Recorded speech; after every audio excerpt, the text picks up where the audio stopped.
नमस्कार, कैसे हैं आप सभी? आशा करती हूँ अच्छे होंगे, स्वस्थ होंगे।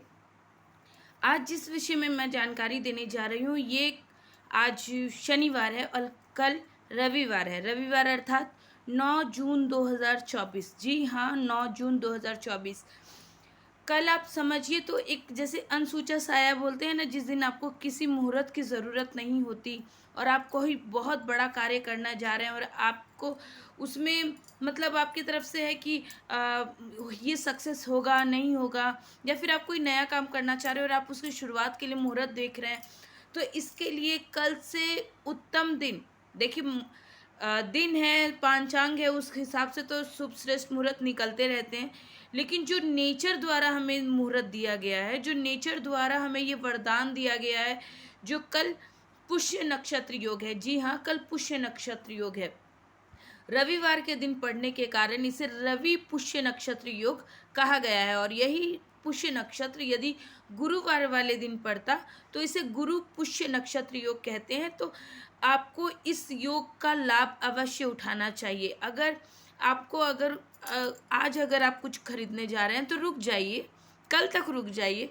कल रवि पुष्य नक्षत्र योग है, आप कल वो कार्य कर लीजिए। देखिए, जब हमारे देश के प्रधानमंत्री नरेंद्र मोदी जी जो शपथ ग्रहण करने के लिए, जिनकी शपथ ग्रहण करने आज 8 तारीख यानी आज ही शायद शपथ ग्रहण करने की बात थी, लेकिन उन्होंने इस तिथि को स्थगित कर दिया और उन्होंने 9 जून अर्थात कल वो शपथ ग्रहण करेंगे। प्रधानमंत्री मोदी जी कल 9 जून 2024 को रवि पुष्य नक्षत्र योग में शपथ ग्रहण करेंगे। तो जब वो देश के प्रधानमंत्री होके इतनी बड़ी घोषणा को भी समझिए तो एक तरीके से तिथि निर्धारित ही हो गई थी, लेकिन उन्होंने इस योग को देखते हुए अपना जो घोषणा है, अपना जो तिथि जो निर्धारित की गई थी उसे स्थगित करके उसे कल के लिए कल कल मतलब कल उनका शपथ ग्रहण है। तो जब वो कर सकते हैं तो आप और हम क्यों नहीं। तो हमें इस मुहूर्त का, इस शुभ मुहूर्त का, इस गुरु पुष्य नक्षत्र योग का लाभ अवश्य उठाना चाहिए। ये हमारे लिए वरदान है जो प्रकृति स्वयं हमें देती है। प्रकृति ने खुद कुछ शुभ घड़ियों को चयन करके ही कल ये योग निकला है। तो आपको इस दिन, अब देखिए, इस दिन दान पुण्य, नाम जप, इन सब का बहुत महत्व है। अगर आप नाम जप करते हैं या फिर आपने गुरु दीक्षा ली हुई है और आपके गुरु जी ने आपको जो मंत्र दिया है, आप उस मंत्र का जाप अगर हो सके तो कल करते रहें। देखिए, करने की सीमा नहीं होती। नाम जप, धर्म तप, हवन, ये सब करने की कोई सीमा नहीं होती। ये जितना आप ज़्यादा करेंगे, प्रभु कृपा उतनी ज़्यादा ही बरसेगी। तो आप इस दिन जितना हो सके आप नाम जप कीजिए। अगर आपने गुरु दीक्षा अभी तक नहीं ली है तो आप ओम नमो भगवते वासुदेवाय नमः इस मंत्र का जाप भी लगातार कर सकते हैं। और इस मंत्र का भी नहीं तो आप जो महामंत्र ही जिसे कहते हैं, हरे कृष्ण कृष्ण कृष्ण हरे हरे, हरे राम राम राम हरे हरे, तो आप इस मंत्र का भी जाप करके अपने जीवन में लाभ अवश्य देख सकते हैं। आपको इस दिन दान पुण्य अवश्य करना चाहिए। ये दिन मतलब इतना अच्छा दिन माना जाता है कि अगर आप अपने घर के लिए कुछ ले रहे हैं, आप अगर आप कैपेबल है तो आप सोना खरीद सकते हैं, क्योंकि चूंकि ये जो रवि पुष्य नक्षत्र योग है ये बहुत ही मतलब सिद्ध योग माना जाता है। तो आप इस योग में जब कुछ भी सोना हुआ, चांदी हुआ, अगर नहीं सोना चांदी खरीद सकते तो पीतल का एक कलश ही खरीद लीजिए। मतलब जब आप ये लेके आएंगे तो आप ये मान करके लेके आइएगा कि आप लक्ष्मी को ही घर में प्रवेश करवा रहे हैं। तो देखिएगा, इससे आपके घर में जो बरकत होती है ना, वो कितनी ही बढ़ जाएगी। तो आपको इस योग का लाभ अवश्य उठाना चाहिए। चूँकि जो ये रवि पुष्य नक्षत्र योग है ये रविवार के दिन है, तो आपको सूर्य पूजा अवश्य करनी चाहिए।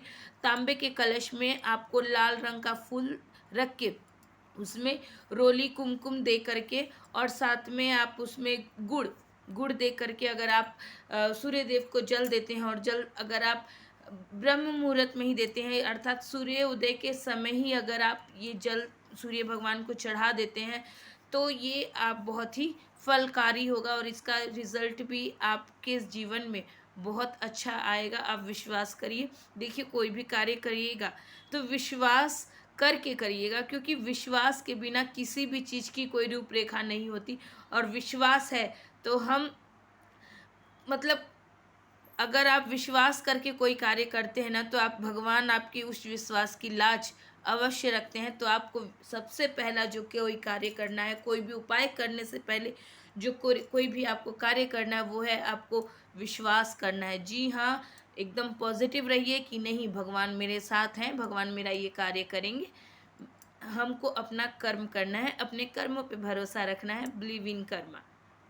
तो इस तरीके से आपको अपने जीवन में आगे बढ़ते जाना है। तो छोटी छोटी सी बातें हैं जो आप इस दिन कर सकते हैं। तो देखिए, सबसे पहले जैसे आपको बता ही दिया कि शुभ घड़ी है, आपको लाभ अवश्य उठाना चाहिए।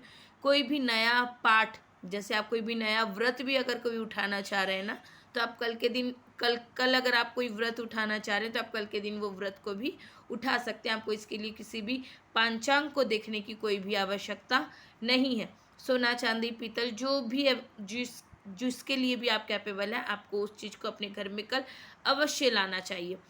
इस दिन की गई साधना, तप, जो भी पूजा पाठ करते हैं आप, जो भी मंत्र जाप करते हैं, उसका जो फल होता है ना, वो अत्यंत ही लाभकारी होता है। तो आपको इस दिन साधना जप अवश्य करना चाहिए। अगर आप अपने किसी भी कार्य की वृद्धि के लिए कोई पूजा कर रहे हैं, तो आप ये पूजा भी आप कल कर सकते हैं। इससे आपको धन दौलत में वृद्धि ही मिलेगी और समाज में मान प्रतिष्ठा भी मिलेगी। तो आप कल कोई भी कार्य कर सकते हैं। जैसा कि आपको पहले ही बताया कि आपको कल सूर्य को जल अवश्य देना है। इससे क्या होगा कि जो भी सूर्य ग्रह से रिलेटेड, अगर आपके ऊपर कोई भी सूर्य ग्रह से रिलेटेड कोई भी दुष्प्रभाव है, तो उसका प्रभाव बहुत ही कम हो जाएगा और आपको समाज में मान प्रतिष्ठा मिलने लगेगी। और कल सबसे ज़्यादा ज़रूरी होगा कि कल आप रेड कलर की ड्रेसेस पहने। जी हाँ, और अगर आप लाल गोपाल की सेवा करते हैं, लड्डू गोपाल की सेवा करते हैं, तो उन्हें भी कल लाल रंग के वस्त्र अवश्य धारण करवाएं और खुद भी अपने परिवार में सबको यही सजेस्ट करें कि कल रेड कलर की ड्रेस ज़रूर पहने। उसके अलावा गाय को गुड़ खिलाना कल अत्यंत ही लाभकारी होगा। तो अगर आपके आसपास गाय नहीं भी है ना, तो आपने घर में कामधेनु गाय रखी है? अगर नहीं रखी तो इसके बाद का वीडियो आप ज़रूर देखिएगा। उसमें मैं ऐसी 5 चीज़ें बताने वाली हूँ जो आपके घर में होनी बहुत ज़्यादा ज़रूरी है। मतलब आप समझ जाइए कि वो पत्थर का लकीर है, वो आपको कहीं से भी आपको घर में रखना है, वो सिर्फ 5 चीज़ें। तो ज़रूर देखिएगा नेक्स्ट वीडियो। फिर इसी वीडियो पे कंटिन्यू करते। तो गाय को कल आपको गुड़ खिलाना है। अगर गाय आपके घर के आसपास नहीं भी है, तो सबसे पहले गाय माता का नाम से आपको उस गुड़ को निकालना है और उसके कुछ देर के बाद या शाम के समय या अगले दिन आपको वो पक्षियों को डाल देना है। तो इस तरीके से भी आप कर सकते हैं। आपको कल एक अखंड जोत जरूर जलानी है। जी हाँ, वो अखंड जोत जो आपको जलानी है, वो अगर कलावे की हो तो बहुत अति शुभ होगा। उसके बाद अगर आप चाहते हैं कल पुष्य नक्षत्र, रवि पुष्य नक्षत्र वाले दिन अगर कल चाहते हैं कि आपकी कोई एक विश ऐसी हो कि, देखिए, विश लिखने को तो आप हज़ारों लिख सकते हैं, जितने आपके पेज पे जगह है आप उतना लिख सकते हैं, डजेंट मैटर, ठीक है। लेकिन अगर आप चाहते हैं कि कोई एक विश, जब आप किसी एक चीज़ के पीछे आप एकदम शिद्दत से लग जाएंगे ना, तो वो चीज़ ज़रूर होगी। तो कोई, मैं सजेस्ट करूँगी कि कोई एक ही विश लिखिए। अदरवाइज़ आप 9-10 जितनी विशेस आपको लिखनी है आप लिख सकते हैं, उसमें कोई भी दिक्कत नहीं है। तो जो विश है वो आपको अपने पेपर पे लिखनी है और उसके बाद उस विश को आपको अखंड जोत के नीचे रख देनी है और कोशिश करना है कि ये जोत, जो अखंड जोत है, वो पूरे दिन पूरी रात जलती रहे।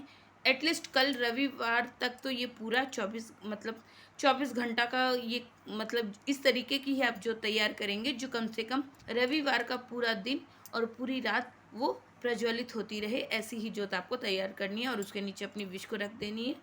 तो इस तरीके से आप अपनी विश को भी पूरा कर सकते हैं। और इस योग में आपको अगर घर का अनाज लेके आना है, आपको घर का कोई सामान लेके आना है, मतलब इस दिन शॉपिंग, जिसको आप शॉपिंग कह सकते हैं, कि अगर आपको कुछ शॉपिंग करना है तो इस योग में की गई शॉपिंग से आपको बरकत ही आएगी। तो ये नहीं कह रही कि मेरे कहने पे खरीदिए, आपकी आवश्यकता अनुसार आपको जो भी चीज़ें आपके लिए घर में आवश्यक है, आवश्यकता अनुसार आप ज़रूर खरीदें, इससे बरकत ही आएगी। तो इस शुभ घड़ी का आप लाभ अवश्य उठाएं और आज्ञा दीजिए।